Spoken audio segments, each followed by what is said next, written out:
Now then, this video is about me trying to fix an annoying rattle that's been coming from the Royal Enfield, and I'll show you some of the things that I've done to try to eliminate it. I've had a loud rattle from the bike for much of the time that I've had it. I've done a few things and the rattle has gone away, but within a few miles the rattle has consistently come back again, and it's been coming from this part of the exhaust heat shield together with the leg heat shield. I'm now up to 1836 and I've taken the heat shield off. There are four bolts, straightforward to undo, 1, 2, 3 and 4, and the heat shield, normally you have to slide it forwards to release it from, well, the hook was there, but it's fractured off. That means that the front edge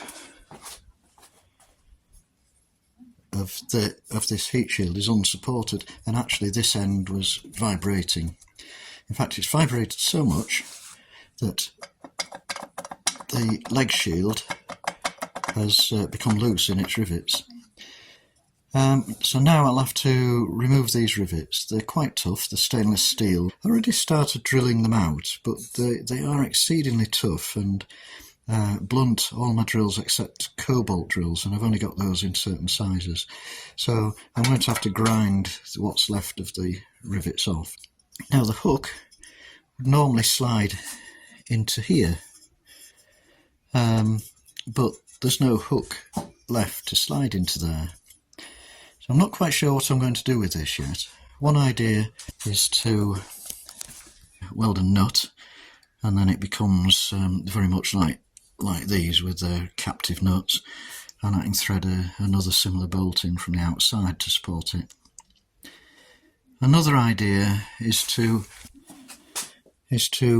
modify this in some way so that I can put a Jubilee clip, a stainless steel Jubilee clip onto this. Obviously the slot through it is the wrong way at the moment. I need a slot that way to thread a Jubilee clip through. That way is rather like Harley mount their heat shields. Probably the least damaging would be to modify this rather than the downpipe. Anyway, I'll decide which to do as I go on. Okay, I've got these out. There's the holes out of the heat shield. Now, these rivets are very tough indeed. This is a magnet, and they are indeed stainless steel. The bracket itself is mild steel. But the only way I could get these rivets completely out of this bracket is by using a carbide end mill to grind them off. But they're out, so now I can deal with putting this back on, bolting it up in some way. Well, the easiest way to deal with this seemed to be, these holes were about 5.5mm, so I've drilled them out to 6mm, and I've got some cap head stainless steel bolts and stainless steel nuts or self-lockers, not sure which I'll use yet. Likewise, I've had to enlarge these two holes to 6mm, and that will deal with that. Right, this is on with the button head bolts, and on the reverse side, nuts.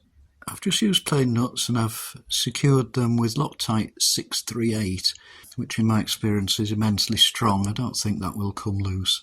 So now it just remains to work out what to do with this bracket. Right, I've decided to do it the Harley Davidson way, and I've welded a bracket on and a stainless steel clip. I reckon if it's good enough for the vibration of a Harley Davidson, it's got to be good enough for this.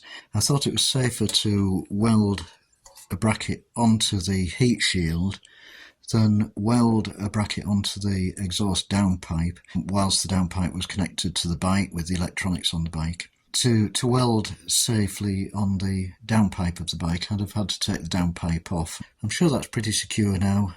I'll put it on the bike and see what happens. There it is back on the bike.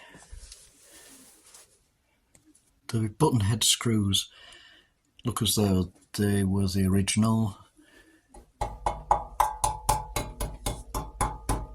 No rattles at all now. The clip underneath is only visible if you get under the bike, so it's just here and it's clamped it up beautifully tight. So I'm fairly confident that should sort the problem out. Hopefully this provides a permanent cure. Okay, thank you for watching.